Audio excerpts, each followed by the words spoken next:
सुगस्य तद अनादर श्रवणात् तदा द्रवणात् सूच्यते ही। इस सूत्र पर हम लोग विचार कर रहे हैं। तो वो तो आपको अधिकरण कल बता दिया था, समझ में आ गया सबको कि वेद विद्या में संदेह क्या है, वेद विद्या में शूद्र का अधिकार है अथवा नहीं है। पूर्व पक्षी कहता है कि उसका त्रिवर्णीतर यानी ब्राह्मण क्षत्रिय वैश्यों से भिन्न देवताओं का जैसे ब्रह्म विद्या में अधिकार हो सकता है, उनका भी यज्ञोपवीत नहीं होता, तो शूद्र का भी यज्ञोपवीत नहीं होता।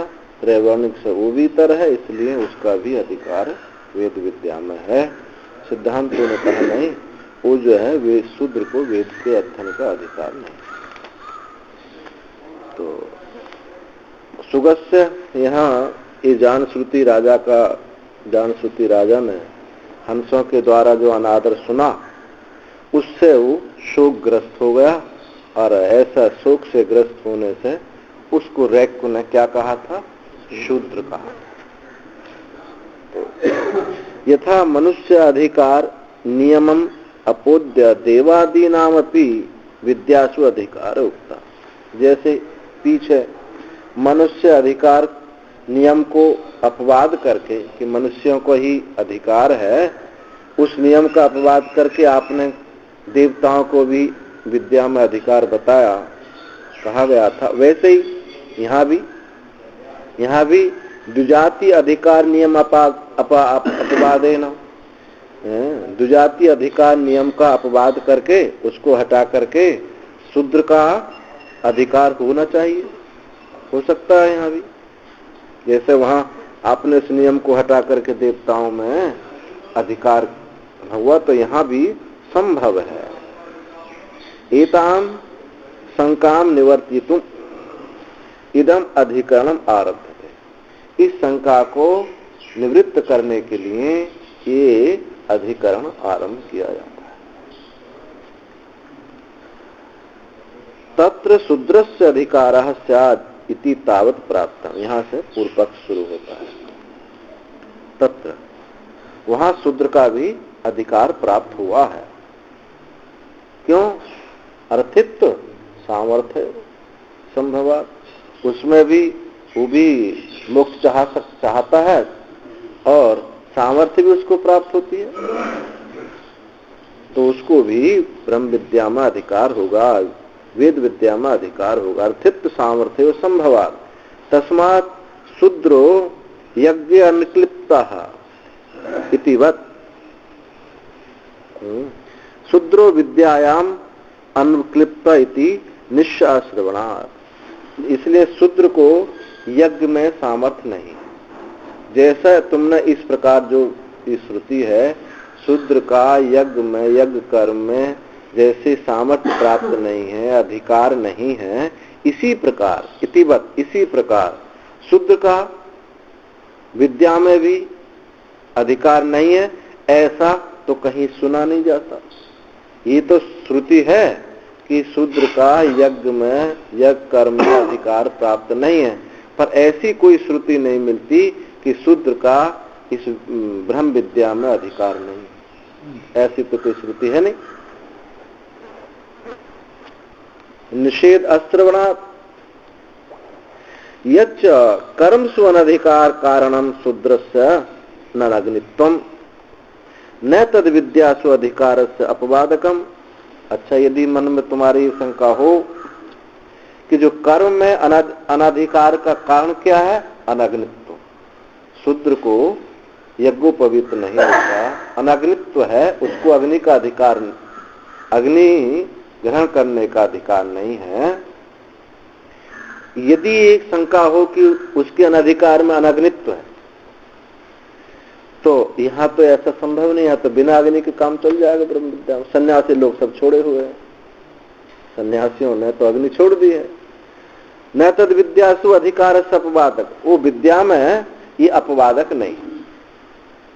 यहाँ अधिकार उसका बन सकता है कि अग्नि के छोड़ने मात्र से वेद विद्या में, इस ब्रह्म विद्या में अधिकार ना हो, ऐसा कोई संभव नहीं। न आवाहनी आदि रहिते न विद्या वेदितुम न शक्यते। और ऐसी भी कोई बात नहीं है कि आवाहनी आदि आवाहनी आदि से, आवाहनी अग्नि से रहित होने से विद्या जानने के लिए शक्य नहीं है, संभव नहीं है, ऐसा भी नहीं है, क्योंकि सब सन्यासी आवाहनी है, गारपत्य, दक्षिणा अग्नि सबका त्याग किए। भवती च श्रोतलिंगम शूद्र अधिकार से अपोद बलकम। और इसके अलावा श्रोतलिंग यानी श्रुति भी प्राप्त होती है शूद्र की, शूद्र से अधिकार, शूद्र को के अधिकार को समर्थन करने वाली श्रुति भी, श्रोतलिंग भी प्राप्त होता है। क्या श्रोतलिंग है? संवर्ग विद्यायाम ही जानत श्रुति पौत्रायणा सुश्रुतम शूद्र शब्देना परामर्शति।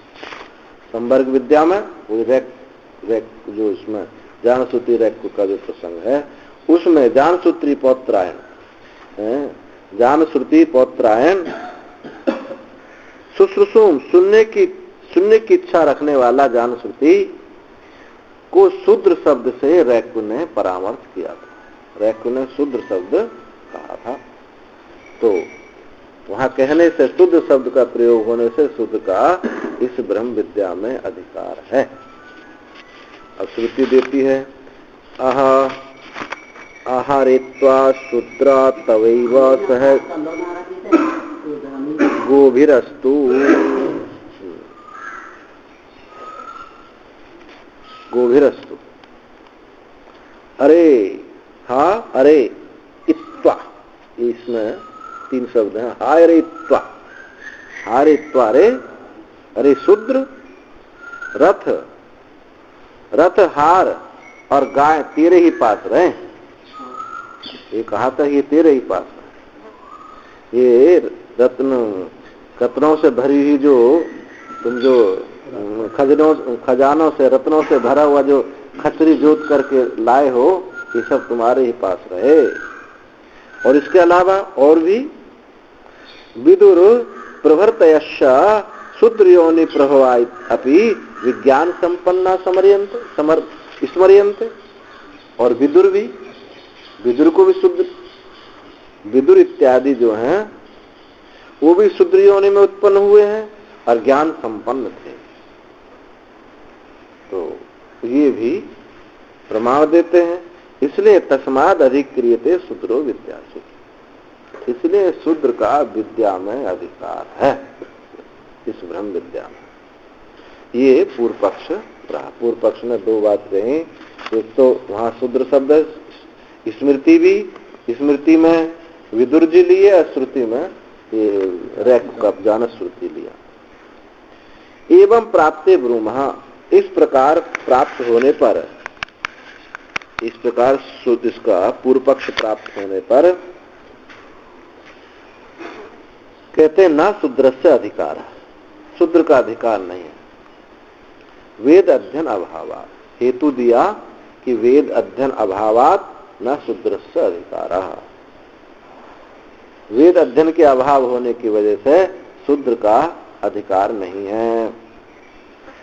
अधीत वेदो ही विदित वेदार्थो वेदार्थेषु अधिक्रियते, क्योंकि अधीत वेद, जिसने वेद पढ़ा है वही वेदार्थ को, वही वेद के अर्थ को जानता है और वही वेद के अर्थ में उसका ही अधिकार होता है। पहले ये परंपरा थी, पहले वेद कंठस्थ किया जाता था, फिर उसके बाद उसका विचार किया जाता था, अर्थ माने अर्थ किया जाता था, फिर वो उन अर्थों पर विचार की मीमांसा होती थी। ये एक प्रक्रिया थी। तो अधीत वेद वेदांत बहुत सारे प्रक्रिया ग्रंथों में आता है अधि वेदांत के अधिकारी के लिए। अधीत वेद वेदांग, जिसने वेद वेदांगों का अध्ययन किया है, वहां ऐसी भी कहीं परिभाषा देखने को मिलती है। तो एवं प्राप्त, इस प्रकार जो है वो होने पर वो वेद का अध्ययन उसको प्राप्त है नहीं। न शूद्र से वेद अध्ययन अस्ति, और वेद का शूद्र का वेद अध्ययन है नहीं। क्यों नहीं है? उपनयन पूर्वकत्वात् वेद अध्ययन, क्योंकि जब तक उपनयन नहीं होता, यज्ञोपवीत नहीं होता, वेद का अधिकार, वेद अध्ययन का अधिकार प्राप्त नहीं है। उपनयन से त्रैवर्णिक विषयत्वात्, और उपनयन तो त्रैवर्णिक का होता है। यत्तु अर्थित्वम न तद अस्ति तद असति सामर्थ्य अधिकार कारणम भवति। यत्तु अर्थितम, जो तुम कहते हो कि वो अर्थी है, ब्रह्म विद्या को चाहने वाला है, तो न तदस्ति सामर्थ्य, उस सामर्थ्य ना होने पर भी उसके अधिकार का कारण नहीं हो सकता। पहले कह के आए हैं कि अधिकारित्व में 3 चीज बताई, अर्थी, सामर्थ्य और शास्त्र के द्वारा निषिद्ध ना हो। इजम सूत्र अर्थी सामर्थ्य, क्या भूल गया मैं, विद्वान शास्त्रेण परिदस्तम, ये सूत्र है। अर्थी समर्थ विद्वान शास्त्रेण परिदस्तम। यत्तु अर्थित्वम, उसका अर्थित्व होने से और सामर्थ्य ना होने पर उसका अधिकार नहीं हो सकता है। सामर्थ्य भी न लौकिकम केवल अधिकार कारणम होती, सामर्थ्यवती केवल लौकिक सामर्थ्य भी अधिकार का कारण नहीं होता। आज यही वो देते हैं कि सामर्थ्य क्यों नहीं, हमारी बुद्धि भी ऐसी है, ऐसे तर्क देते हैं। एक वैश्या ने, एक दिन मैं उसमें देखा मैंने, एक वैश्या ने तर्क दिया है। क्या तर्क दिया? एक वकील है, वो अपनी बुद्धि का सामर्थ्य से धन कमाता है। एक श्रमिक है, मजदूर है, वो मेहनत करके धन कमाता है। तो क्या मैं शरीर बेच करके धन नहीं कमा सकती? इसमें क्या दोष है? उसने तर्क दिया, दोष क्या है इसमें? जब कोई बुद्धि बेच करके, बुद्धि खर्च करके धन कमा सकता है, कोई शरीर परिश्रम करके धन कमा सकता है, तो मैं इस शरीर को बेच करके ऐसा क्यों धन नहीं कमा सकती? इसमें वैसा को क्यों दूषित गलत कहा जाता है? ऐसे तर्क उपस्थित कर, ये सब तर्क क्यों है? शास्त्र को ना मानने के कारण। तो ऐसे जो कहते हैं कि हमें भी क्या सामर्थ्य कम है, हमारी बुद्धि आपसे कोई कम नहीं है, तो यहाँ आचार्य कहते हैं कि लौकिक सामर्थ्य से काम नहीं बनने वाला। शास्त्र की सामर्थ्य भी, शास्त्र जिसको अधिकार देता है वो सामर्थ्य भी तो होनी चाहिए। वो तो अलग बात रही, वो तो कह सकता है कि हम भी संयमी है, ये भी है, सब कुछ कह सकता है, लेकिन शास्त्र सामर्थ्यता उसको प्राप्त नहीं है, यानी शास्त्र का अधिकार प्राप्त नहीं है। और वैदिक सनातन धर्म कोई मन माने ढंग से नहीं है, वेद प्रमाण से ही ये धर्म है, नहीं तो कोई मन माने सब लोग कर लेंगे। तो सामर्थ्य केवल लौकिक सामर्थ्य से उसका अधिकार नहीं हो जाता है, अधिकार का कारण नहीं होता। शास्त्रीय अर्थ है, शास्त्रीय से सामर्थ्य से अपेक्षित, क्योंकि शास्त्रीय अर्थ में शास्त्रीय ही सामर्थ्य प्राप्त होनी चाहिए। शास्त्रीय अर्थ, शास्त्र ने जो विधान किया है वो ऐसी सामर्थ्य हमको प्राप्त होनी चाहिए। शास्त्रीय सामर्थ्य अध्ययन निराकरणेन निराकृतत्व। शास्त्रीय सामर्थ्य उसमें है नहीं, शास्त्र ने उसके लिए विधान किया नहीं है। तो शास्त्रीय सामर्थ्य का अध्ययन, शास्त्रीय सामर्थ्य के अध्ययन के निराकरण से उसकी सामर्थ्य भी निराकृत हो जाती है, क्योंकि अध्ययन नहीं है तो उसको सामर्थ्य भी नहीं है। यच्चेदम शूद्रो यज्ञ अनवक्लिप्त इति तत् न्यायपूर्वकत्वात् विद्यायाम अनवक्लिप्तत्वम दोचति। जैसे शूद्र को यज्ञ में सामर्थ्य नहीं है, इसी न्याय से, इस न्याय पूर्वक उसको विद्या में भी अधिक सामर्थ्य प्राप्त नहीं, इसी न्याय से,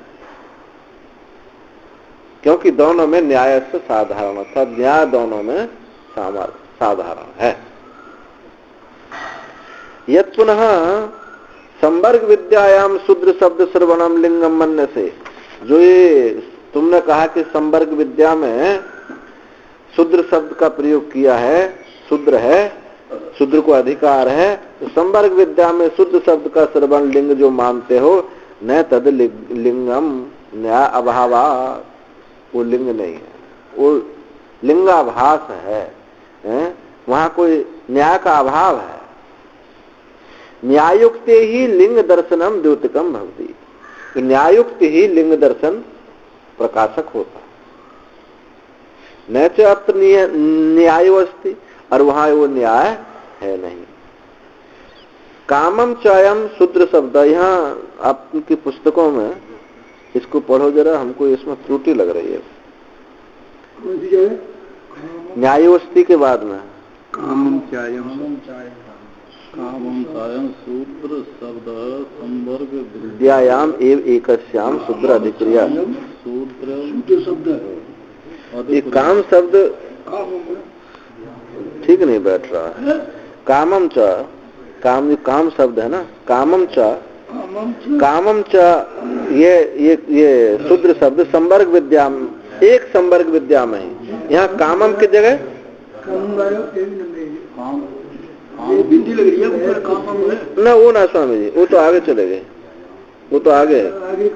हाँ, आगे का कामम चायम शूद्र शब्द। चलो जो भी है, ये हमको नहीं आ रही है पंक्ति समझ में। कामम, यह शूद्र शब्द संवर्ग विद्या में ही, एक संवर्ग विद्या में ही शूद्र का अधिकार करता है। एक जो है, एक संवर्ग विद्या में ही ये, या तो ये होना चाहिए कंबरे,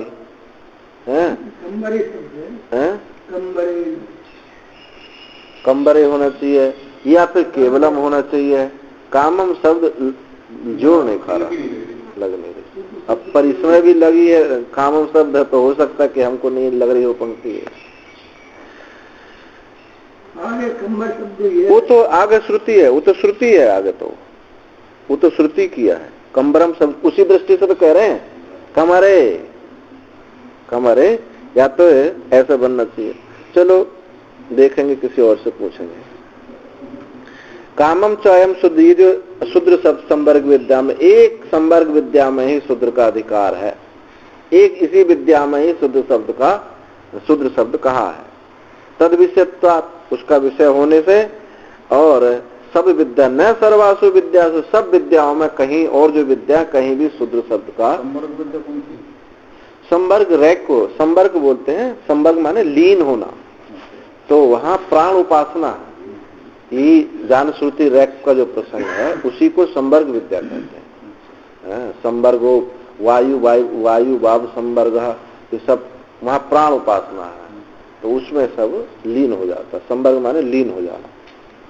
और ये उपासना भी एक 4 प्रकार की जो उपासना है, एक है प्रतीको या अध्यास उपासना, एक वो सब में अनुष्ठित हो सकती है, उसको अलग, उसका अलग विभाजन है। एक प्रतीको या अध्यास उपासना, संवर्ग उपासना, संस्कारी उपासना और संपद उपासना। चार उपासनाओं में ही सारी उपासना को रख दिया गया है, जो से जिसमें आ जाए। और अहंग्र उपासना तो सब में अनुष्ठित हो सकती है, ऐसे है। न सर्वासु विद्यासु, सब विद्याओं में नहीं। अर्थवादस्तात्, अर्थवाद स्थित्वात्, तू न क्वचिद अप्ययम शुद्ध अधिकृतुम उत्साहते। कहीं भी यह शुद्ध शब्द का अधिकार कहीं भी प्राप्त नहीं होता। अर्थ रूप से, अर्थ में स्थित होने से, अर्थवाद रूप स्थित होने से कहीं भी ये शुद्ध शब्द का अधिकार प्राप्त नहीं होता किसी विद्या में। शक्यते च अयम शुद्र शब्दो अधिकृत विषय योजितुम, और ये शुद्र शब्द जो है, जो इस श्रुति में आया है रैक के प्रसंग में, संवर्ग विद्या में, ये शुद्र शब्द जो है अधिकृत विषय योजितुम, अधिकार के विषय में जोड़ना चाहिए। अधिकारी कौन है यहाँ? द्विजाति, त्रैवर्णिक, जिसका दूसरा जन्म, यज्ञोपवीत माने दूसरा जन्म। कथम इति उच्यते, कैसे? तो कोई श्रुति प्रमाणित की, कम वरे एनम एतत् संतम सयुगवानिविव रैक्वम आत्थ, ये श्रुति। कम वरे, कम उ अरे, ऐसा इसका विग्रह करें। अरे तो जो गाड़ी से युक्त, जो गाड़ी वाले थे ना रैक को, तो गाड़ी से युक्त रैक के विषय में जो कहना चाहिए उसे उस साधारण मनुष्य के विषय में कैसे कहते हो?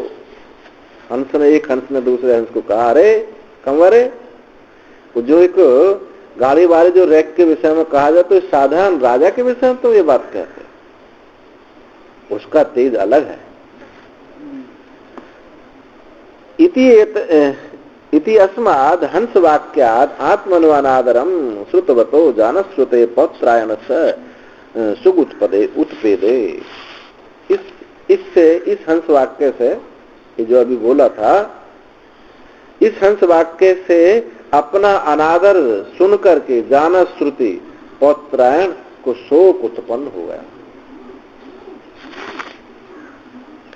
ताम ऋषि रैक्व शूद्र शब्देन अनेन सूत्याम बहुव आत्मनः परोक्षताख्यापनाय इति गम्यते।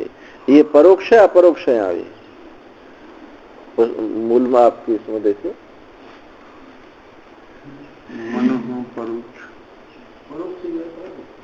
परोक्ष है, मूल संस्कृत में वो अनुवाद में उस एक ऋषि जो रैक ऋषि हैं, उस शूद्र शब्द ने, इस शूद्र शब्द से उस रैक ऋषि ने उनको संबोधन किया था अपरोक्षता ख्यापन करने के लिए। परोक्ष अर्थ लगता नहीं,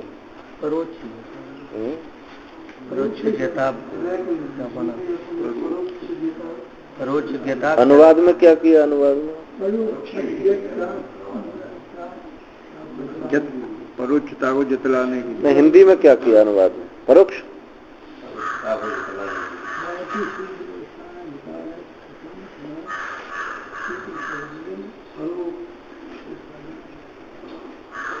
परोक्षता है, परोक्षता को जतलाने के लिए परोक्षता।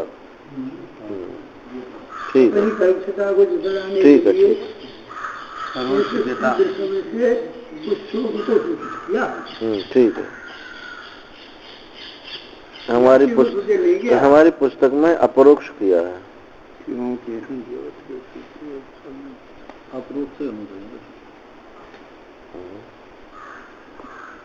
अपरोक्षता नहीं, परोक्ष होना चाहिए।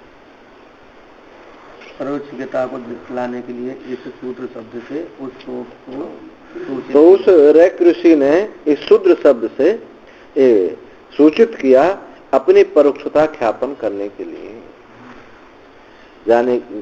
ख्यापन करने के लिए ऐसा जाना जाता है। तो जाति शूद्र से अनधिकारात्, जाति शूद्र का वहां अधिकार नहीं है। ये शूद्र शब्द है, ये यौगिक शब्द है, ना कि रूढ़ी वाला शब्द नहीं। जाति शूद्र से अनधिकारात्। कथम पुनः शूद्र शब्देन सुख उत्पन्ना सूच्यते इति। तो शूद्र शब्द से शोक उत्पन्न किस प्रकार से कहा जाता है? शूद्र शब्द जो है, शूद्र का अर्थ आपने शोक कैसे लगा लिया, शोक अर्थ कैसे किया है? तो व्युत्पत्ति बताते हैं, 3 व्युत्पत्ति बता रहे हैं। उच्यते तदा द्रवणात् शुचम अभिद्राव शुचा व अभिद्रुवे शुचा व रेकम अभिदुद्रावेति सूत्र। 3 व्युत्पत्ति बताएं। आद्रवणात् यानी उस शोक से युक्त होकर के, शोक से आद्रवण हो गया, द्रवित हो गया था, यानी शोक की ओर अग्रसर हो गया था। उस वाक्य को, हंस वाक्य को सुन करके उस शोक की ओर अग्रसर हुआ था, अर्थात शोक युक्त हो गया था, इसलिए शूद्र शब्द है। दूसरी व्युत्पत्ति में कहते हैं शुचा व अभिदुद्रुवे। दूसरी व्युत्पत्ति में कहते हैं वो जो है अभिदुद्रुवे, उस पर अभिद्रुव हो गया, आरोप चढ़ गया था, यानी शोक उस पर चढ़ गया था। एक तो है शोक से अग्रसर हो गया था, दूसरा शोक उसके ऊपर चढ़ बैठा, और तीसरा शुचा व रेकम अभिद्रुवा, और वो शोक से युक्त होकर के रैक के पास गया। हाँ, तो 3 व्युत्पत्ति से ये शूद्र शब्द जो है व्युत्पत्ति होती है। तो अवयव अर्थ संभवात रूढ़ियस्य च असंभवा। अवयव अर्थ माने यौगिक, एक यौगिक अर्थ यहाँ संभव है, ना कि उसको रूढ़ि अर्थ में मत ले।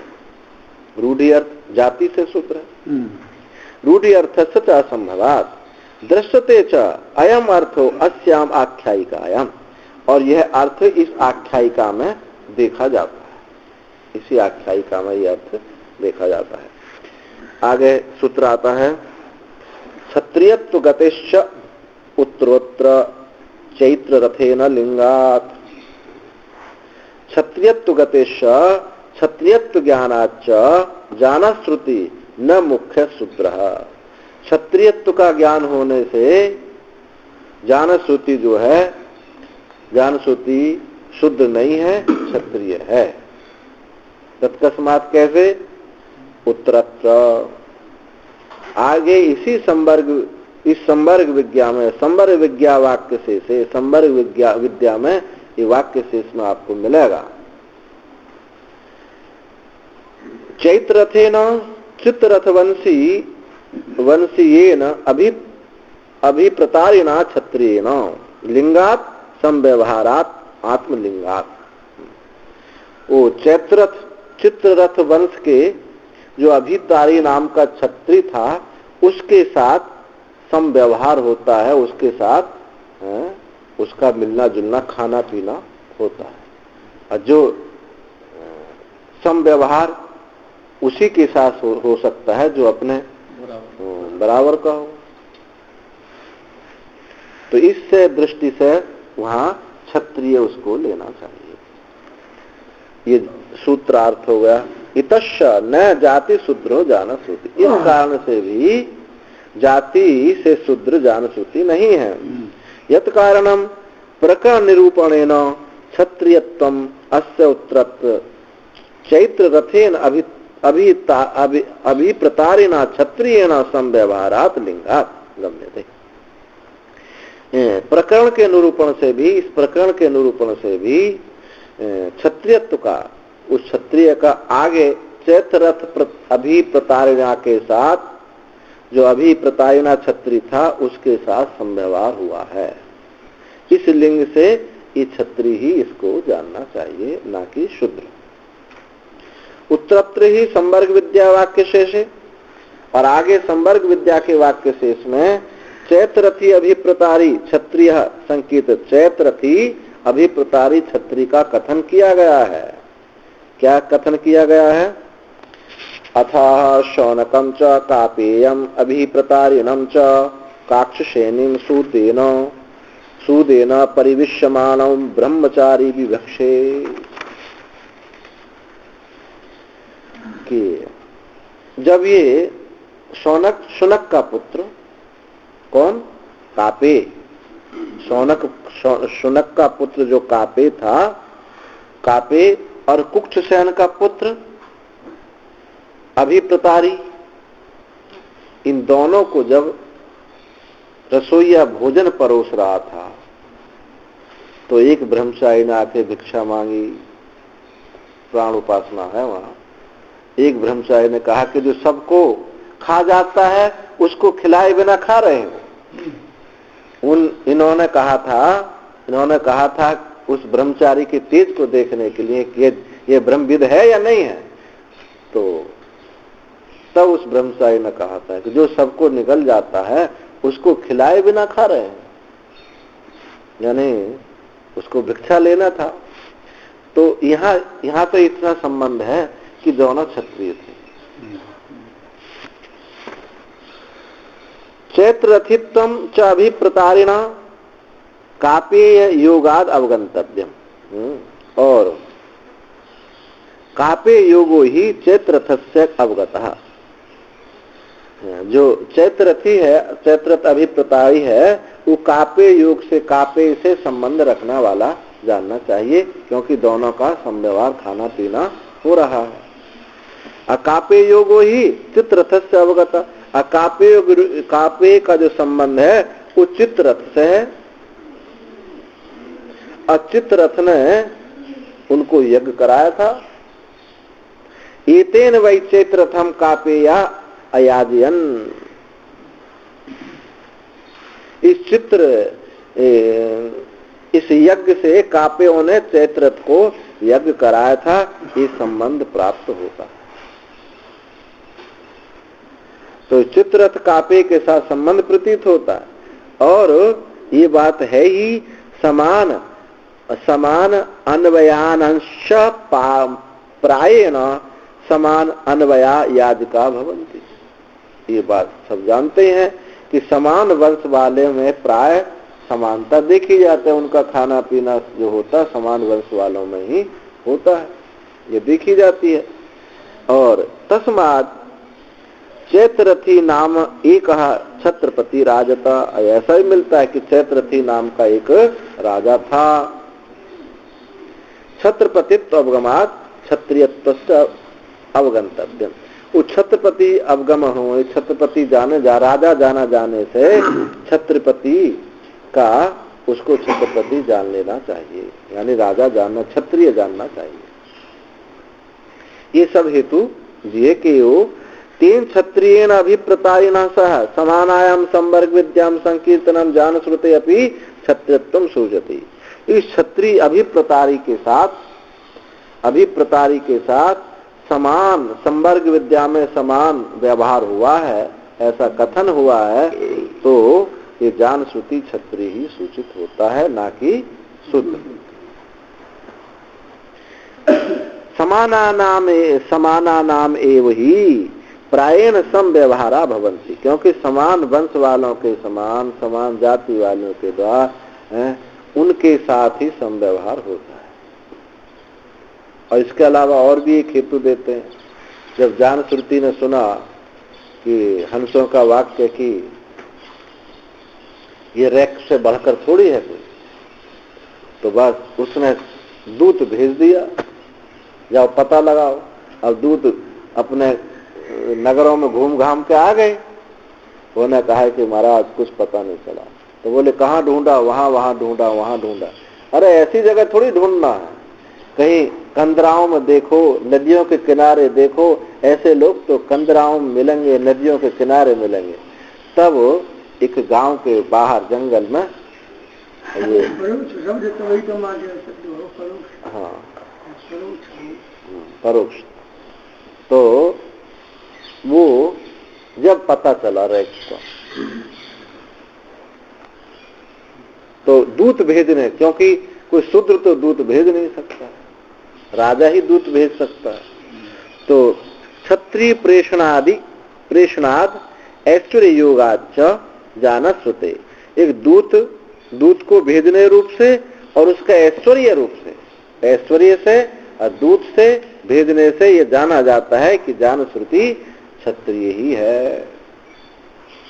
अतः न तो न शूद्रस्य अधिकारा, इसलिए यह शूद्र शब्द जो है रूढ़ी नहीं है, यौगिक है, और शूद्र का इसमें अधिकार नहीं।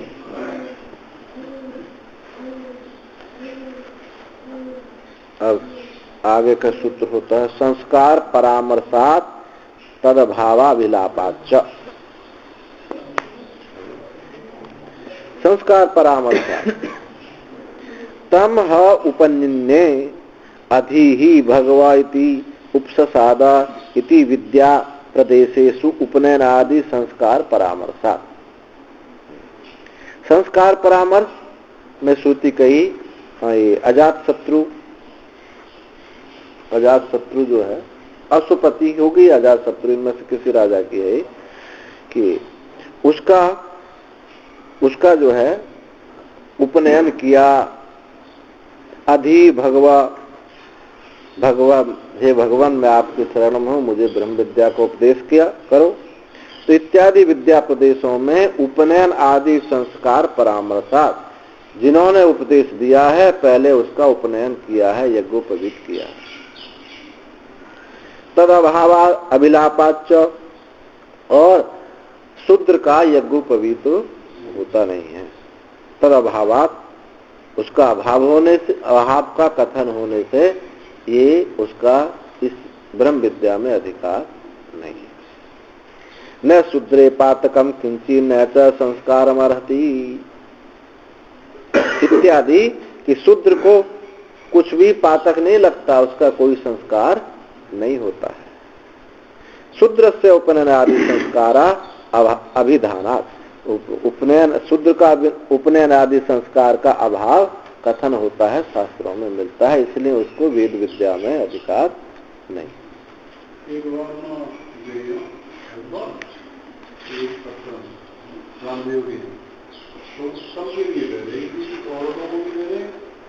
अब ऐसा देखो, शास्त्रीय बात है, आजकल क्या चल रहा है, वहाँ की तो बात छोड़ दो, हम सब लोगों में देखो कितने क्षत्रिय लोग यज्ञोपवीत करने लगे, वो बात तो अब है ही नहीं। और कोई है भी, किसी ने यज्ञोपवीत धारण भी किया है तो कौन संध्या बंदन करता है? जो तीन दिन संध्या बंदन ना करे उसकी शूद्र संज्ञा हो जाए, उसको ब्रात्य दोष 16 वर्ष, ब्राह्मण का 5 से 8 वर्ष के अंदर यज्ञोपवीत हो जाना चाहिए, और 11 वर्ष तक 12 वर्ष तक मानो, वो गर्भ को लगा करके 12 वर्ष मानो क्षत्रिय का यज्ञोपवीत हो जाना चाहिए, और 16 वर्ष तक वैश्य का यज्ञोपवीत होता है। यदि इतने आयु में यज्ञोपवीत नहीं होता है तो फिर वो उसको ब्रात्य संज्ञा है। अब सन्यास भी देते हैं, पहले यज्ञोपवीत नहीं, उसी समय शंकर जी को पहनाया और फिर उतार दिया, 1 मिनट में काम हो जाता है। कितना उसने गायत्री, अपने अग्नि का त्याग किया है, यानी यज्ञोपवीत का त्याग, गायत्री का त्याग हुआ, गायत्री का त्याग हुआ है। अब क्या करते हैं महात्मा, अरे चल एक गायत्र ब्रह्मचारी इसको बना दो, 4 प्रकार की संज्ञा है ब्रह्मचारी को, गायत्र ब्रह्मचारी बना दो कि यज्ञोपवीत करा के एक दिन ये गायत्री का जप कर ले। अब एक दिन में भी क्या, रात को कर लेते हैं, सुबह बिरजा होम हो जाएगा तो वो गायत्र बना लेते हैं। तो उपकुर्बान ब्रह्मचारी की तो कोई चर्चा नहीं रह गई। तो ये सब जो बात है, आजकल तो कलयुग में एक खिचड़ी पक गई है, भांग कुआं में गिर गई है और सब पी के सब मस्त है। अब ये कोई बात नहीं बन सकती। अब गायत्री परिवार है, आर्य समाज है, अब इनके यहाँ वो क्या कहते हैं, द्विज किसको कहते हैं? जिसको जनेऊ होगा वो द्विज है, नहीं तो द्विज नहीं है। अब सबको अधिकार है, ऐसा कहते हैं। तो अब ये तो कली काल है हमारा, जिसमें क्या कहना। संस्कार परामर्शात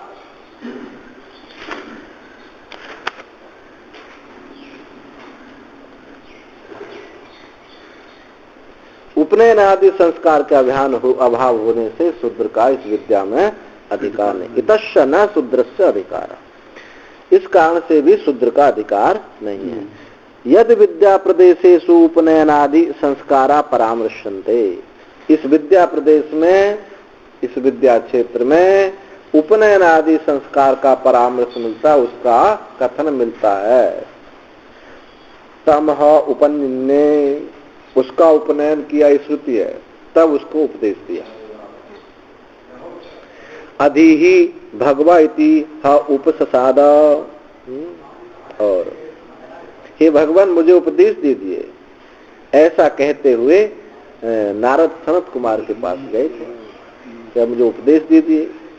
ब्रह्म परा ब्रह्म निष्ठा पर ब्रह्म अन्वेषमाना एषः वै तत् सर्वं रक्षतीति तेह समित पाणयो भगवंतम पिप्पलाद उपसन्नाः। और भी बताया ये प्रश्नोपनिषद में कि पिप्पलाद ऋषि इस विद्या को जानने वाले हैं, तो पिप्पलाद हमारे सब संदेहों को दूर करेंगे, ऐसा निश्चय करके वेदों में जो पारंगत, जो 6 ऋषि थे, वेदों में पारंगत ब्रह्मनिष्ठ अपर ब्रह्म की खोज में लगे हुए। अब यहाँ ब्रह्मनिष्ठ का मतलब ये नहीं है कि अपने स्वरूप में स्थित है, यदि स्वरूप में स्थित होते तो क्यों जाते वहां, है? हाँ, यहाँ कार्य ब्रह्म में निष्ठ थे। अब उस कार्य ब्रह्म से हमको ऊपर उठना है। अब ब्रह्म अन्वेषमाना, क्योंकि ब्रह्म अन्वेषमाना कहा, ब्रह्मनिष्ठ कहा, ब्रह्म परा कहा, तो अगर ब्रह्मनिष्ठ ही है तो ब्रह्म अन्वेषमान दोनों शब्दों का विरोध हो जाएगा, क्योंकि निष्ठ भी है और खोज भी कर रहा है, ऐसा कैसे होगा। तो यहाँ कार्य ब्रह्म में थे, और अब वो जो है निरुपाधिक निर्विशेष ब्रह्म को की खोज करना चाहते। तो ऐसे ये श्रुति इसमें ये बताया कि जो ऋषि थे पिपलाद के पास गए, हाथ में समिधा लेकर के, समित पाणयो इति च तान अनु उपनीव, और एक श्रुति मिलती छांदोग्य में, उनका उपनयन किए बिना। कौन है वो? जयबली प्रभा यहाँ की श्रुति है। जब श्वेतकेतु था, सत्यकाम था, तो जब गए राजा प्रवाहन के पास, तो नहीं, उद्दालक हाँ ना, वो तो अलग है। ये वो प्रश्न उपनिषद की श्रुति है, ये छांदोग्य की है। हाँ, अनुपनीय है ये जो है छांदोग्य की श्रुति है। तो उन्होंने, राजा ने उन ब्राह्मणों का यज्ञोपवीत किए बिना ही, उद्दालक थे, श्वेतकेतु उद्दालक दोनों गए थे। श्वेतकेतु तो गए नहीं, अभिमान के उद्दालक गए थे। तो उद्दालक उन्होंने उनका यज्ञोपवीत किए बिना ही बस इतने सही उपदेश दिया, क्योंकि उसमें ऐसा वर्णन आता है, पूर्वाक्य ब्राह्मणा उपनयनार्थम आगता इति उपनयन प्राप्ति दर्शिता निषिद्धते, उपनयन प्राप्ति दिखा करके निषेध किया उन्होंने। मैं तुम्हारा उपनयन नहीं करूंगा, तो इससे क्या बात सिद्ध हो रही कि उपनयन होता है, और मैं नहीं करूंगा। क्यों नहीं करूंगा? हीन वर्ण उत्तम वर्ण उपनयन उपदेष्टव्या, कि हीन वर्ण के द्वारा उत्तम वर्ण बिना उपनयन किए ही उसको उपदेश दे देना चाहिए। हीन वर्ण उत्तम वर्ण का उपनयन नहीं करेगा, लेकिन उपदेश दिया जाता है। उपदेष्टव्य आचार्य ज्ञापनार्थम, तो यहाँ ये तो कहा था कि बिना उपनयन किए ही, इससे ये बात सिद्ध हुई कि ब्रह्म विद्या में, इस वेद विद्या में उपनयन होता है, बिना उपनयन के विद्या नहीं दी जाती। और भी कहा प्रदर्शित उपनयन प्राप्ति भवती, इससे, इसके प्रदर्शन से उपनयन की प्राप्ति होती है। शूद्रस्य संस्कार अभावो अभिलिप्यते, अशुद्ध का संस्कार होता नहीं है। कथन है, अभाव का कथन किया जाता है। शूद्रस्य त्रुत वर्णो एक जाति, मनुस्मृति है, शूद्र चौथा वर्ण है और एक जाति है। एक जाति मतलब द्विजाति, यज्ञोपवीत नहीं हुआ। द्विजाति माने यज्ञोपवीत, दूसरा जन्म हुआ यज्ञोपवीत है, तो उसका दूसरा जन्म यानी एक जाति है। इति एक जातित्व स्मरणात्, एक जाति का की स्मृति है। और न शूद्रे पातकम किंचित न च संस्कारमर्हति, ये श्रुति भी है कि शूद्र में पातक, कुछ भी पातक नहीं लगता, ना उसको वो संस्कार उसका नहीं किया जाता। इस स्मृति से, श्रुति से, पातक किसको को बोलते हैं? अभक्ष भक्षणम कृतम, अभक्ष का भी भक्षण हो, जो माने शूद्र के लिए अभक्ष का भी भक्षण कर सकता है, और यदि अभक्ष का भक्षण करता है तो उसको पातक लगता है। तो लहसुन आप दिखाया, अवश्य लहसुन आप दिखाया इसमें तो। हाँ तो है, शूद्र के लिए लहसुन प्याज और होता है, एक प्याज से रोटी खा लेते थे, उसको, उसके लिए निषेध नहीं है इस बात। इसी हुआ उपनयन संस्कार योग्य नहीं है। तद अभाव निर्धारणे च प्रवर्ते है। वो तो अलग है ही है। देखो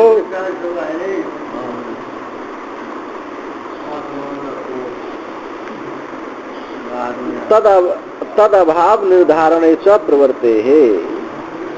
अब आगे सूत्र आता है, तद अभाव निर्धारणे जावल, उसके अभाव में, जिसके अभाव में? यज्ञोपवीत के अभाव में। इसको श्रुति दिखा रही है। कहाँ का प्रसंग है? सत्यकाम जावाल। जब सत्यकाम उद्दालक ऋषि के पास पहुंचे हैं, तो उन्होंने कहा कि तुम्हारा गोत्र क्या है?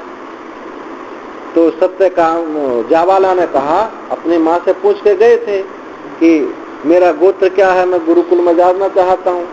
तो उन्होंने कहा कि माँ, मैं पति की सेवा में लगी रही, मैंने गोत्र नहीं पूछा, और काल जैसे अचानक समय आया और पति शांत हो गए, मैं गोत्र नहीं पूछ पाई, गोत्र नहीं पूछ पाई, इतनी सेवा में मैं व्यस्त थी। अब यही सच्चाई है कि मेरा नाम जवाला है, तेरा नाम सत्यकाम है, ऐसे ही गुरुजी को कह दे। अब पिछले साल तो यहाँ उपद्रव होगा इस बात के ऊपर।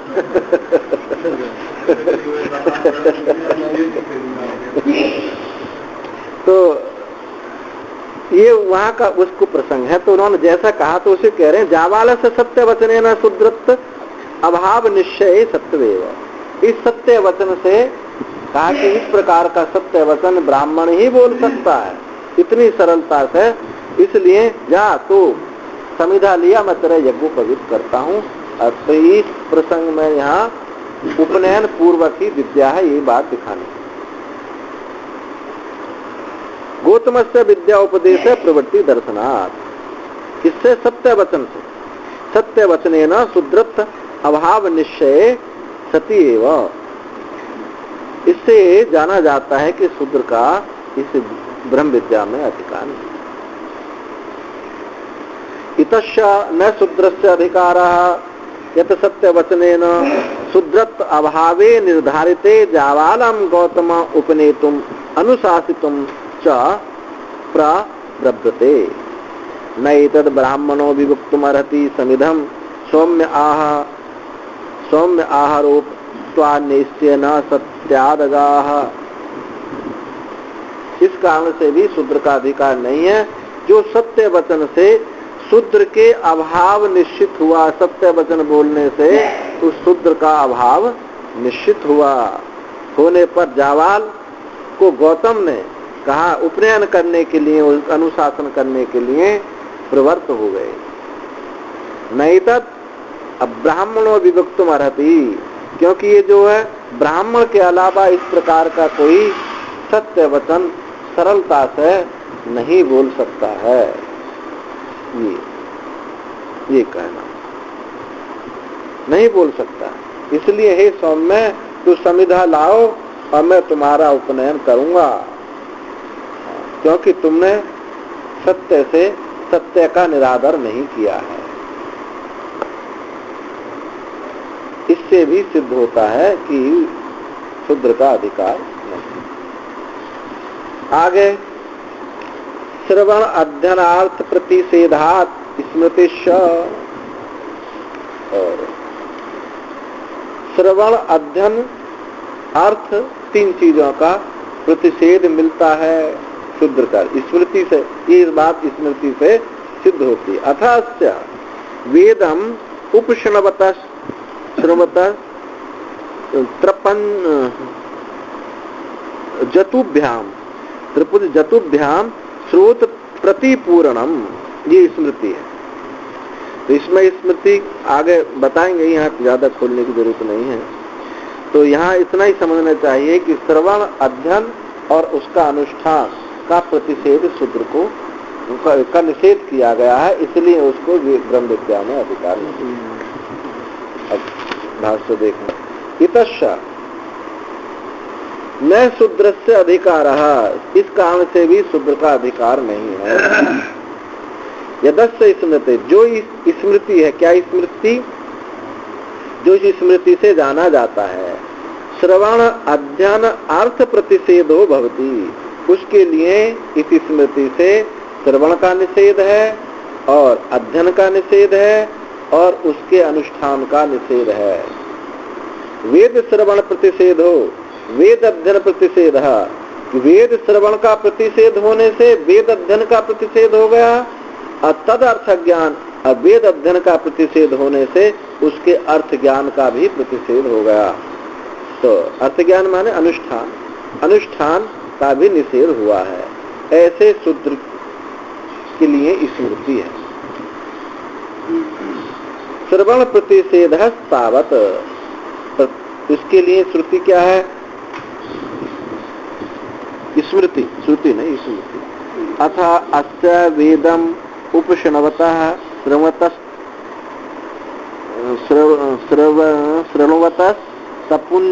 जतुभ्याम श्रोत प्रतिपूरणम इति पद्युह वा एतत् शमशानम यच्छुद्रा तस्मा शूद्र समीपे नाधितव्यम आधितव्यम इति च यतैव अध्ययन प्रतिषेध। ये क्या है कि वेद अब ये बड़े इन्हीं वाक्यों को लेकर के सब कटाक्ष किए हैं।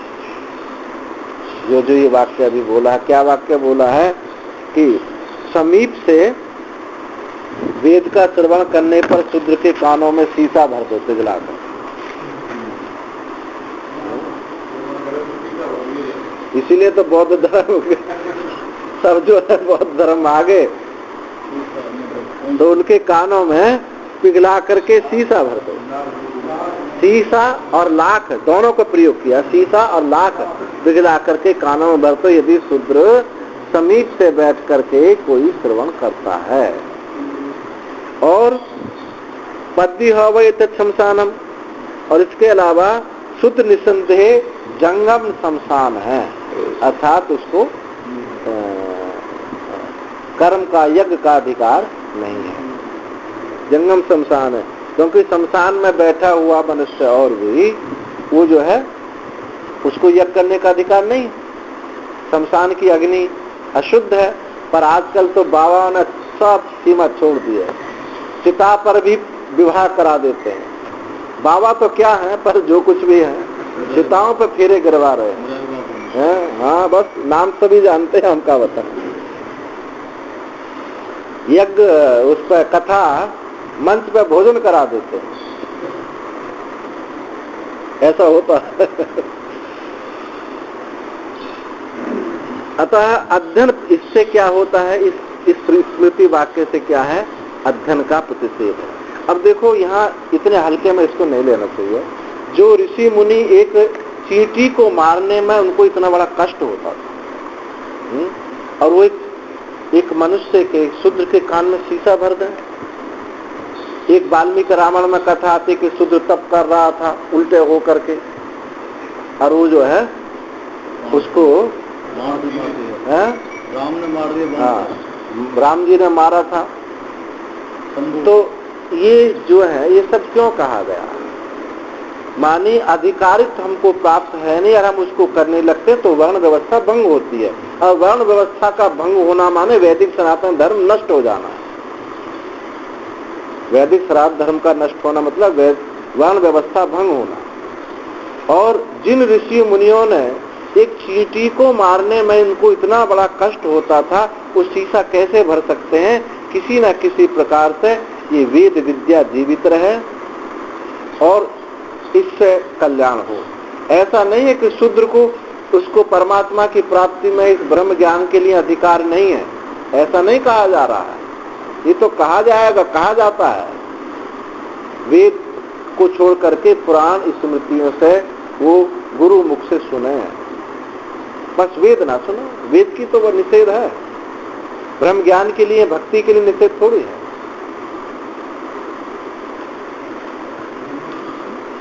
अब तो आजकल तो ये बात ऐसा प्रसंग कहीं सुनाया भी नहीं जा सकता।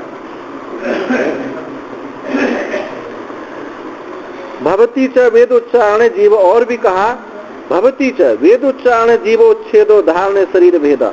यदि वेद जीवा से उसने वेद का उच्चारण करा भी है तो उसके जीवा काट दो, कितने कठोर हो गए। और धारण यदि उसने धारण कर लिया है तो मार दो, कत्ल कर दो। जैसे मुसलमान ऐसे तो वो भी तो कहते हैं कि हमारे साथ भी तो ऐसे हुआ, पर ये एक व्यवस्था की दृष्टि में था, ऐसा उनके साथ घृणा नहीं थी जो आज जो लोग पेश करते हैं, ऐसा नहीं था। हाँ, तो अतएव च अर्थवा अर्थाद अर्थ ज्ञान अनुष्ठानयोः प्रतिषेधो भवति। अर्थ से और अर्थ ज्ञान अनुष्ठान प्रतिषेध। इस अर्थ श्रवण ना होने से अर्थ नहीं होगा और अर्थ ना होने से उसका ज्ञान नहीं होगा, इसलिए अनुष्ठान भी संभव नहीं होगा। अर्थात अर्थ ज्ञान अनुष्ठायो, अर्थ और अर्थ ज्ञान अनुष्ठान का भी प्रतिषेध हो जाता है, उसका अनुष्ठान भी यानी यज्ञ आदि भी वो नहीं कर सकते। न शूद्राय मतीम दद्यात्, शूद्र के लिए वेद नहीं सुनाओ। द्विजाति नाम अध्ययन इज्या दानम, द्विजाति का ही अध्ययन, इज्या और दान, ये तीनों। इज्या माने यज्ञ करना, यजन। ये शाम पुनः पूर्वकृत संस्कार वसात। अब जो तुमने प्रश्न किया था कि विदुर, ऐसा नहीं है यदि यानी शूद्र वर्ण में कोई जिसको वेद विद्या प्रकट हो गई, ब्रह्मत्व उसमें प्रकट हो गया, तो सवर्ण ने यानी द्विजाति ने उनका भरपूर आदर किया है, ऐसा नहीं है। विदुर जी का कितना आदर था पांडवों की दृष्टि में, कितना आदर था। तो ये शाम पुनः पूर्वकृत संस्कार वसात, जो तुमने विदुर की बात कही थी, तो पूर्वकृत संस्कार वसाद विदुर धर्म व्याध प्रवृत्ति नाम ज्ञान उत्पत्ति। वो पूर्वकृत संस्कार से, जिसके पूर्वकृत संस्कार को कौन रोक सकता है? त्याग में किसको कौन रोक सकता है? कोई नहीं रोक पाएगा। यानी परमात्मा की प्राप्ति, किसी का परमात्मा का प्रकाश उसमें हो जाए तो उसको कोई ना अनादर करेगा और ना उसका कोई रोक पाएगा उसको। बस वैदिक विधि में निषेध है, वैदिक निषेध है, जिनका फिर पूर्वकृत संस्कार के बस से ही विदुर जी और धर्म व्याध इत्यादियों के ज्ञान उत्पत्ति हुई। इसलिए तेसाम न शक्यते फल प्राप्ति प्रतिषेधुम, इसलिए फल प्राप्ति का प्रतिषेध करना वहां शक्य नहीं, वहां तो फल प्राप्त हो चुका है, उस फल का कैसे निषेध आप कर सकते हैं? और ज्ञान से अनैकांतिक फलत्वा, ज्ञान कोई बौना नहीं है, पराधीन नहीं है कि ये द्विजाति में ही प्रकट होगा, शूद्र में नहीं होगा, अथवा पशु में न होगा। काकशुंडी में प्रकट था नहीं था। तो ज्ञान जो है अनैकांतिकत्वात्, ये ज्ञान का फल जो निश्चित फल है, कहीं भी प्रकट हो सकता है, कहीं भी इसकी स्वतंत्र है, इसके फल में कोई व्यभिचार नहीं होता। श्रावे चतुरो वर्णान, अच्छा स्मृति, ये स्मृति मिलती के चारों वर्णों को सुनाए। अब ये किसके लिए होगी? जहाँ पहले तो निषेध किया और ये स्मृति कह रही कि चारों वर्णों को सुनाए, तो किसने? पुराण, इतिहास पुराण सुनाए, इतिहास पुराण सुनाए। शूद्र को भी कथा सुनने का अधिकार है, कथा सुने, और उस कथा से ही जो पुराण में है वही वेद में है, उस वेद की पवित्रता को रखने के लिए ऐसा कहा है। अर्थक ज्ञान के लिए, ज्ञान के लिए, अर्थात अर्थक ज्ञान माने ज्ञान के लिए निषेध नहीं किया गया। चारों वर्णों को सुनाए इस स्मृति से इतिहास पुराण अधिगमे चातुर्वर्ण से अधिकार स्मरणात्, इतिहास पुराण के अधिगम होने पर चार वर्णों का अधिकार संभव है, इसलिए कोई ज्ञान से वंचित नहीं रहे। सबके प्रति वेद भगवान की दया है, बस सब पर करुणा है। पर ये अर्थ ज्ञान में ये वो नहीं रखते हैं, हम समानता हो, बस हमको ज्ञान भक्ति आवे या ना आवे, लेकिन इनके समान हम बैठे, समान व्यवहार हमारा, खाना पीना हो, ये मांग है, ज्ञान की मांग नहीं। ज्ञान की मांग के लिए किसी ने निषेध नहीं किया, हर किस प्राणी मात्र को ज्ञान का अधिकार है। वेद पूर्वस्तु नास्ति अधिकार है शूद्राम, केवल वेद पूर्वक, जो वेद पूर्वक अधिकार का निषेध किया है, ना कि ज्ञान भक्ति के लिए निषेध नहीं किया है। शूद्रा नाम के स्थितम, ऐसा शूद्रों में स्थित है। रामायण पर ये तो है, वो तो कहते हैं वेद को छोड़ करके, उपनिषद को छोड़ करके सब में उसका अधिकार। अभी देखो इसीलिए वेद व्यास जी ने पंचम वेद, इतिहास का नाम क्या रखा? महाभारत का नाम पंचम वेद। इसमें जो वेद में है वो सब महाभारत में है। स्कंद पुराण है। अब कोई कोई महात्मा ऐसे चतुर हो जाते हैं विद्वान, कोई श्लोक नहीं आ रहा, फिर पूछे हाँ भैया महाभारत में है, अरे या स्कंद पुराण ढूंढ लो, 1 लाख श्लोक है।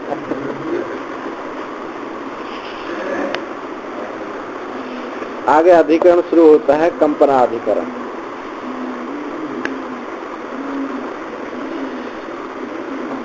तो यहाँ इसकी विषय श्रुति है कठोपनिषद, यदिदम किंच जगत सर्वम प्राणा एजति निष्कृतम महद्भयम वज्रमुद्यतम यैतद् विदुरमृतास्ते भवन्ति। इस श्रुति पर इसमें विचार हुआ है। और संदेह क्या हुआ?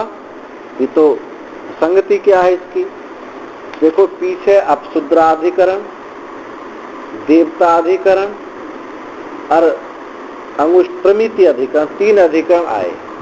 ये तीनों अधिकरण क्या थे? प्रासंगिक थे, प्रसंग से सुनाने पड़े। क्योंकि किसी को शंका हुई कि मनुष्य को अधिकार है, फिर मनुष्य को अधिकार है तो देवता को क्यों नहीं है? उस प्रसंग से देवताओं के विषय में बताया।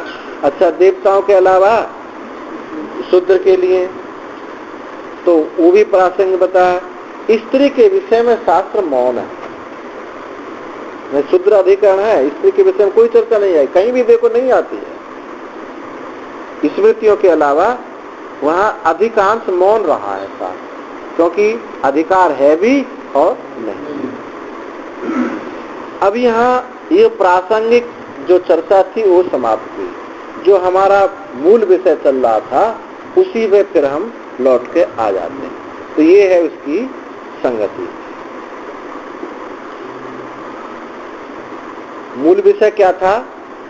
मूल विषय यही था कि ब्रह्म विचार हमको करना चाहिए। तो मूल विषय ये था। अब इसमें वैयासिक न्यायमाला का एक श्लोक देखें।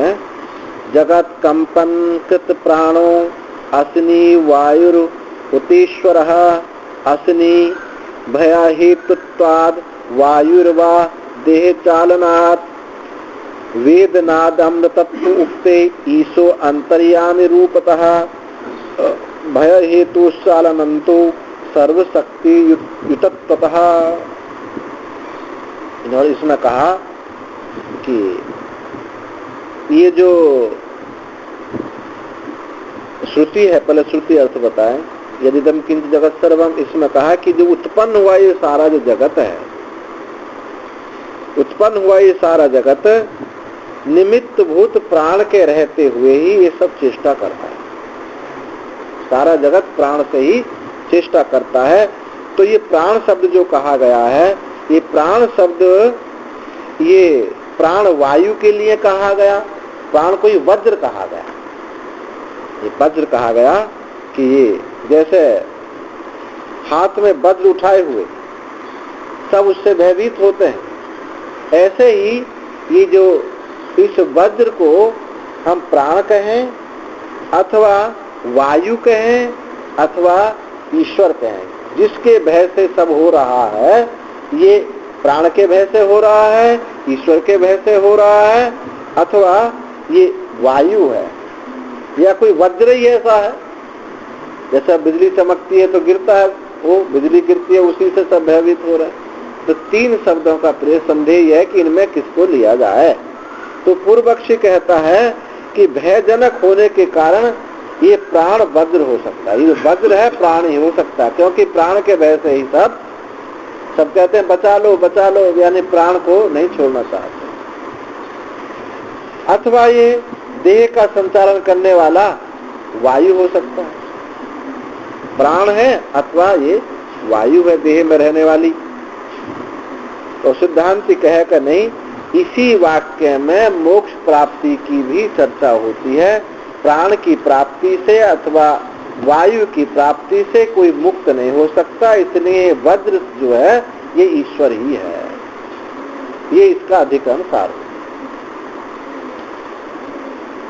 कंपनात् सूत्र है, कंपनात् पदार्थोक्ति, कंपनात् यदिदम किंच जगत सर्वम प्राण एजति निश्चितम, ये जो कुछ भी जगत है सब प्राण से निकला है इत्यादि श्रुति में प्रतीयमान प्राण परमात्मा ही वह, इस श्रुति से प्रतीत होने वाला जो प्राण है ये क्या है?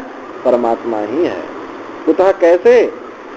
सर्वस्य सवायुकस्य जगतो जीवनादि चेष्टा हेतुत्वात्, क्योंकि वायु रहित, वायु सहित संपूर्ण जगत जो है, वायु सहित सारे जगत का जीवन और चेष्टा का कारण वही है। कौन? परमात्मा। तो भाष्य देखें, अवसितः प्रासंगिको अधिकार विचार, जो प्रासंगिक विचार चल रहे थे, 3 अधिकरण आए थे, ये समाप्त हुए।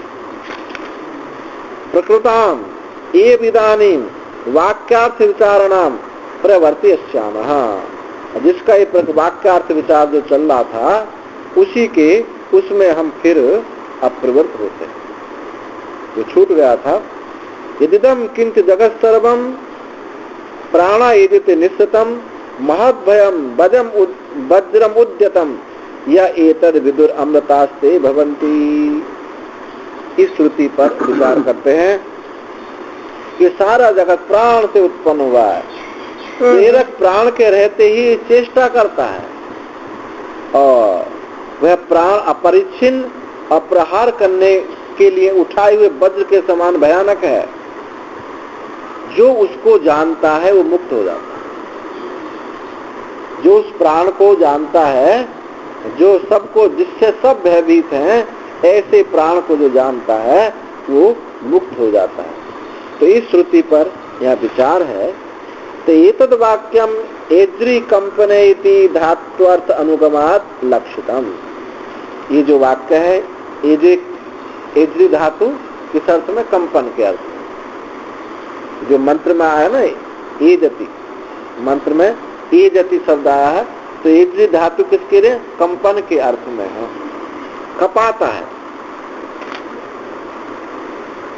कंपन में इस कंपनार्थक ये धातु है, उसी धातु के धातु अर्थ अनुगमात लक्षितम, उस धातु के अर्थ के अनुगमन से ये लक्षित होता है कि सबको वो भयभीत करे। अस्मिन् वाक्ये सर्वमिदं जगत प्राण आश्रयम स्पंदते, इस वाक्य में संपूर्ण जगत प्राण के आश्रय ही ये स्पंदित करता है, उसी से कांपता है अथवा स्पंदन करता है।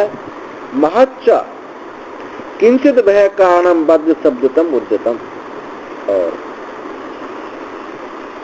ये जो महान वज्र जो भय का कारण है, महान वज्र जो भय, वज्र के समान जो महान भय का कारण है, तद विज्ञानात् अमृतत्व प्राप्ति श्रूयते, उसके विज्ञान से अमृतत्व की प्राप्ति श्रुति कहती है। तो तत्र को असौ प्राण, तो वह प्राण क्या है? किंच तद भयानकम वज्रम इति प्रतिपत्ते विचारे क्रियमाणे प्राप्तम तावत सिद्धे पंचवृत्ति वायु प्राण, तो उससे अमृतत्व की प्राप्ति होती है, ऐसा सुना जाता है। वह प्राण कौन है? तो ये भयानक वज्र कौन है? इसके निश्चय ना होने पर, ये भयानक वज्र का अप्रतिपत्ति निश्चय ना होने पर विचारे क्रियमाणे, इसे विचार करने पर प्राप्त होता है। क्या प्राप्त होता है? अब ये पूर्व पक्ष कहता है कि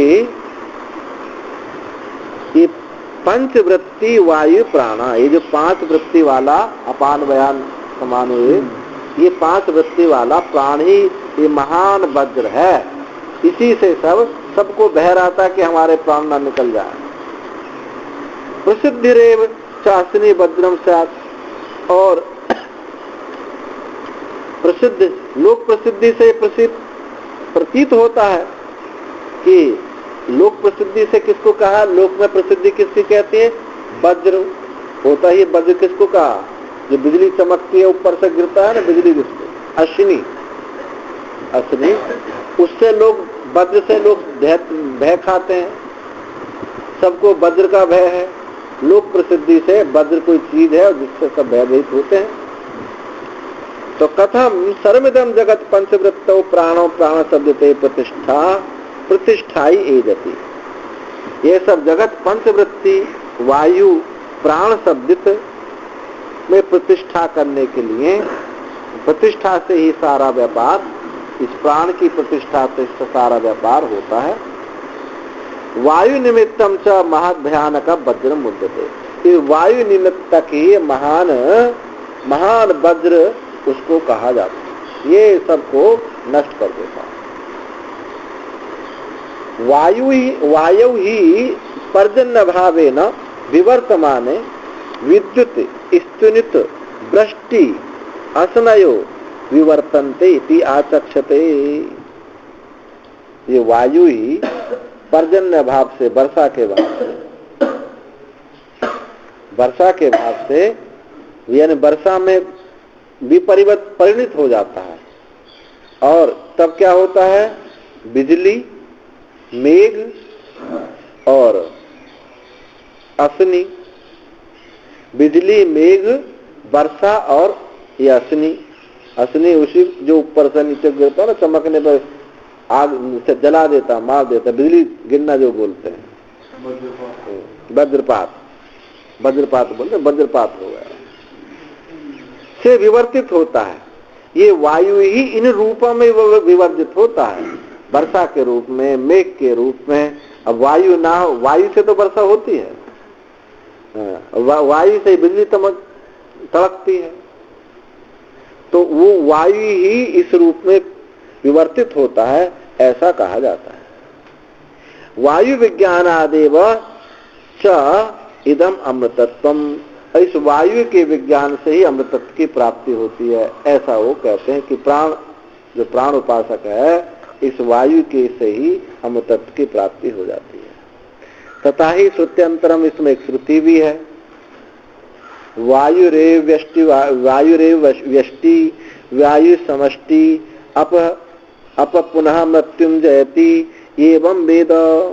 ये वायु ही व्यष्टि है, वायु ही समष्टि है। जो ऐसा जानता है, जो ऐसा जानता है वो क्या है, अपमृत्युम जयति, इस अपमृत्यु को जीत लेता है।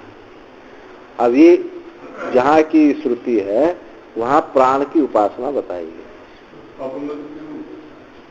अब इसमें दोनों सभी को लगा लीजिए। अपमृत्यु जो अकाल मृत्यु बोलते हैं सामान्य लोक में, पर यहाँ अपमृत्यु सभी के साथ जोड़ लीजिए। अप पुनः मृत्यु जयति।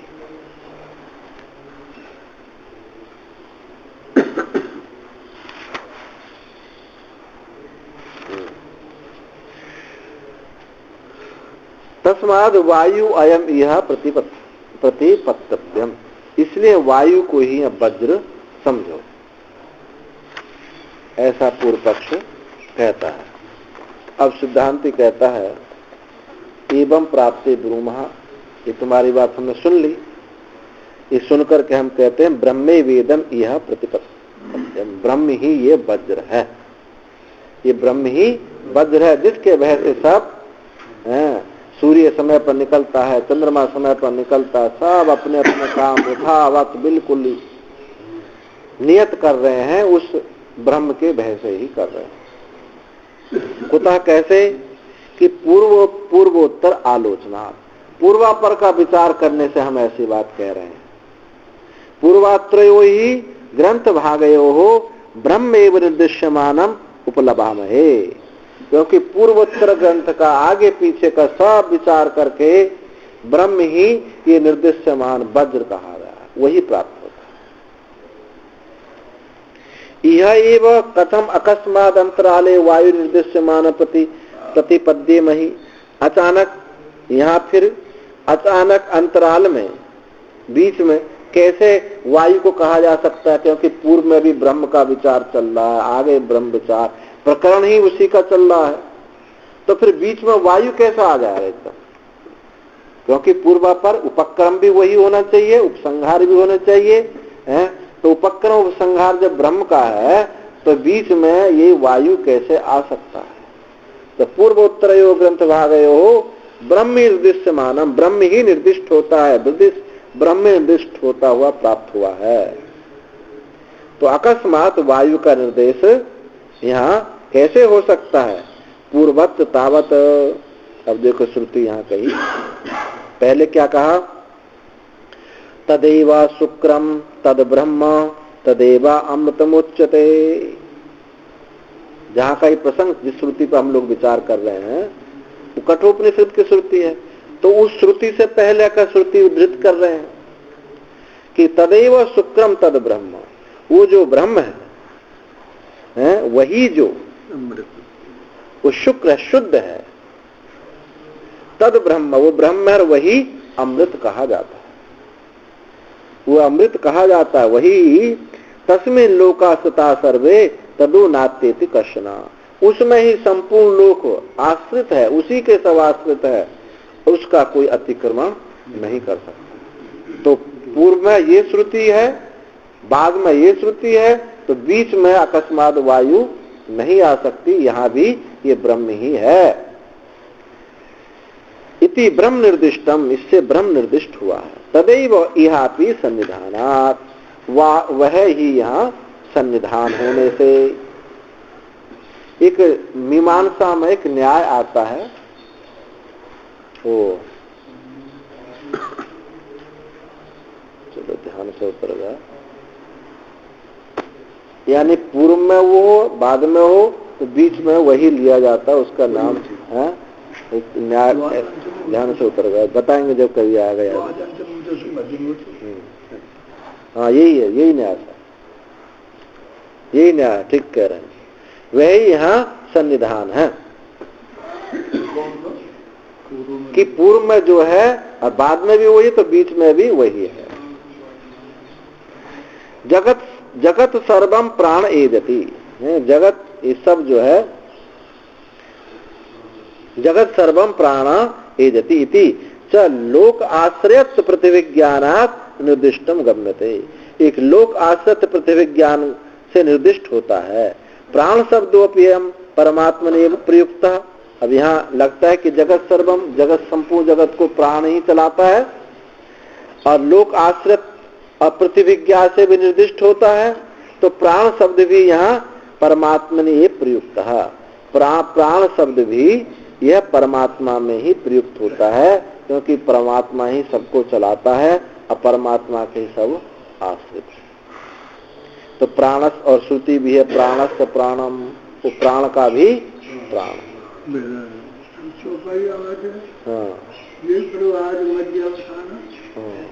जो प्रतिपाद्य राम भगवान है, जो नहीं आदि मध्य अवसाना सो प्रतिपाद्य राम भगवान। हाँ। अब मानस में सब श्रुति स्मृति तो है, उन्हीं का सब अनुवाद। एजित्वम अपि इदम परमात्मने उपपद्यते, ये जो कपाना है, इज्जि धातु जो है कंपन अर्थ में है, ये कपाना भी परमात्मा को ही प्राप्त हो सकता है, न वायु मात्र से, वायु मात्र का नहीं। वायु भी तो उसी के भय से चलता है। तथा च उक्तम, और कहा भी है, न प्राणेन न पानेन मर्त्यो जीवति कश्चन। न प्राण से न पान से कोई मनुष्य जीता नहीं है। इतरेन तो जीवंती, इतर के द्वारा ही जीवित होते। यस्मिन एतौ उपासतौ, जिसमें ये दोनों आश्रित हैं, वायु प्राण वायु जिसमें ये सब आश्रित हैं, उसी से सब जीवित होते हैं, अर्थात ब्रह्म से ही सब जीवन है। उत्तर आगे भी कहेंगे, इसी उपनिषद में आगे भी कहेंगे, भयादस्य अग्नि तपति, भयाद तपति सूर्य, भयाद इंद्रस्य वायुष्य, मृत्यु धावति पंचमा। जिसके भय से अग्नि तपती है, सूर्य तपता है, भयाद इंद्रस्य, जिसके भय से इंद्र वायु अपने अपने कार्य करते हैं, और भी, और तो क्या, जो पांचवा है मृत्यु, ये मृत्यु भी उसी के भय से दौड़ लगाता। वही किसको मानना है, उसी को मारता है, उसी के भय। तिथि ब्रह्म एवं निर्दिक्षते न वायु, इससे ब्रह्म ही निर्दिष्ट होता है, वायु निर्दिष्ट नहीं होता। स वायु कस्य जगतो भय हेतुत्व विधानात्, वायु सहित जगत का हेतु, वायु भी उसी के भय से भयभीत है। वायु सहित जगत भय का हेतु कथन किया गया है। तदैव इहापि, और वह यहाँ सन्निधानात्, उसी के सन्निधान से यहाँ महद भयम वज्रम उद्यतम इति, उसी वह ही यहाँ उसी के सन्निधि से यहाँ महान भय वज्र उठाए हुआ उसी की संज्ञा दी गई है, उसी को कहा गया। भय हेतुत्व प्रतिभिज्ञानात् निर्दिष्टम गण्यते, भय हेतु की प्रतिभिज्ञा होती है, भय हेतु की प्रतिविज्ञा होने से यह निर्दिष्ट होता है कि ब्रह्म से ही सब भयभीत है। वज्र शब्दोपयम भय हेतुत्व सामान्य प्रयुक्तम, जो वज्र शब्द भी है भय हेतु का सामान्य रूप से जो प्रयुक्त हुआ है, वो भी इस ब्रह्म में ही प्रयुक्त होता है।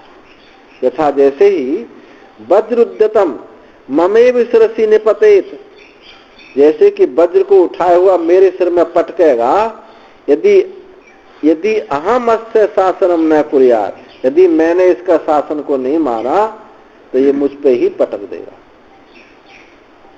इति अनेन भयेन जनो नियमेन राजादि शासने प्रवर्तते, इस भय से ही मनुष्य, इस भय के नियम से ही मनुष्य राजा आदि के शासन को मानते हैं, राजा की आज्ञा को मानते हैं, नहीं तो ये पटक देगा, हमको मार देगा।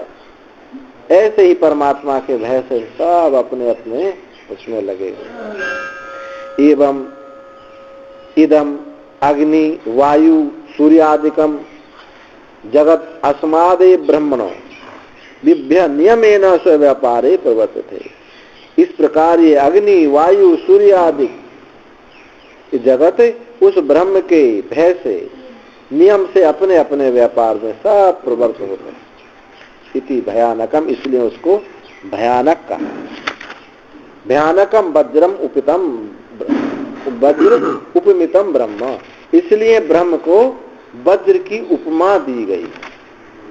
महान भयानक वज्र की उपमा ब्रह्म को दी है, यदि नहीं करेगा तो पटक देगा। तथा च ब्रह्म विषयम श्रुत्यंतरम, और ब्रह्म विषय को एक दूसरी श्रुति भी है, एक और श्रुति भी है। भीष्मस्वातः पवते भीष्मो देति सूर्यः, भीष्मस्मादग्निश इंद्रस्य मृत्युर्धावति पंचमा।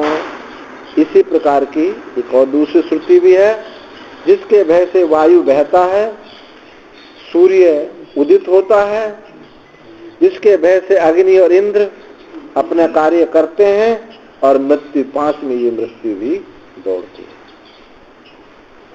और इसके अलावा अमृतत्व फल श्रवणात् ब्रह्म एव इदम इति गम्यते, और इस श्रुति में इसके ज्ञान से उसको अमृतत्व की प्राप्ति भी बताई है।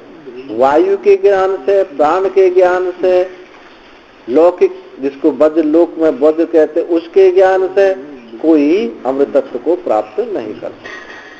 इसलिए अमृतत्व फल श्रवण से भी ब्रह्म ही जानना चाहिए, ब्रह्म ही बताया जाता है। इनसे भय कोई प्राप्त होता है, इनसे भय कोई प्राप्त होता है। हाँ, अमृतत्व की प्राप्ति नहीं, इनसे तो भय हो, ऐसे भय हो सकता है, सबको नहीं हो सकता।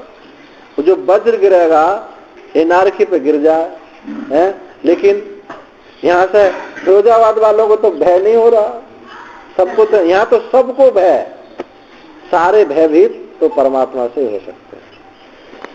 तो ब्रह्म ज्ञानात् अमृतत्व प्राप्ति, क्योंकि ब्रह्म ज्ञान से ये निश्चय है कि ब्रह्म ज्ञान से ही अमृतत्व की प्राप्ति होती है।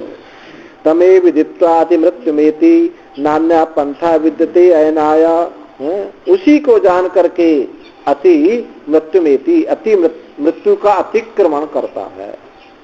नान्य पंथा, और कोई मार्ग ही नहीं है। नान्य पंथा विद्यते अयनाया, और कोई मार्ग नहीं है इसके अलावा। इति मंत्र वर्णात्, ये श्वेतास्त्र श्रुति है। यत्तु वायु विज्ञानात् क्वचिद अमृतत्व अभितम तथापेक्षकम, कहीं कहीं वायु के विज्ञान से अमृतत्व की जो प्राप्ति कही गई है तो क्या है? आपेक्षिक अमृत है। हिरण्यगर्भ लोक की प्राप्ति हो जाएगी, ब्रह्म लोक की प्राप्ति हो जाएगी, स्वर्ग लोक की प्राप्ति हो जाएगी, है? वो क्या है? आपेक्षिक अमृत। ये शाश्वत अमृत नहीं। तत्रैव प्रकरणांतर करणेन परमात्मा विधाय ततो अन्नदार्थम। और वही दूसरे प्रकरणों से भी, इसके अलावा दूसरे प्रकरणों से भी परमात्मा को ही कथन किया गया है। परमात्मा के भी अभिधान है, कथन किया है। कैसे कथन किया है? अतो अन्नदार्थम। अन्य जो है, परमात्मा से जो अन्य सब विकारी है, सब नष्ट होने वाला है। इति वायु आदे तत्व अभिधानात। जो परमात्मा से अन्य क्या है? सब वायु है, इंद्र है, सब जितने भी हैं ये सब जो है नष्ट होने वाले हैं। तो वायु आदि का आर्तत्व कथन है, उनका भी विनाशी होने का कथन प्राप्त होता है। अब प्रकरणादपि अत परमात्मा विषय, और प्रकरण भी से भी ये परमात्मा ही है, क्योंकि प्रकरण किसका है? कठोपनिषद में वहां है, कठोपनिषद में प्रकरण जो है परमात्मा का ही है। मूल प्रश्न तो यही है वहां कि जिसके विषय में देवता लोग भी संशय करते हैं कि मृत बनने के बाद में कोई रहता है नहीं रहता है, यानी आत्मा की सिद्धि परमात्मा का ही कथन है। तो उस परमात्मा के कथन से भी निश्चय होता। कैसे? अन्यत्र धर्मात् अन्यत्र धर्माद् अन्यत्रस्मात् कृतात् अन्यत्र भूताच्च भव्याच्च यत्तत् पश्यति तद्वदा। ये प्रकरण कि जो धर्म से परे है और अधर्म से परे है, धर्म से परे है, अधर्म से परे है, अस्मात् कृत कृतात् यानी कार्य से परे है और कारण से ही परे है, अन्यत्र भूताच्च और भूत से भी परे है और भविष्य से परे है और वर्तमान से भी परे। यहाँ नहीं कहा है लेकिन वर्तमान से भी परे है।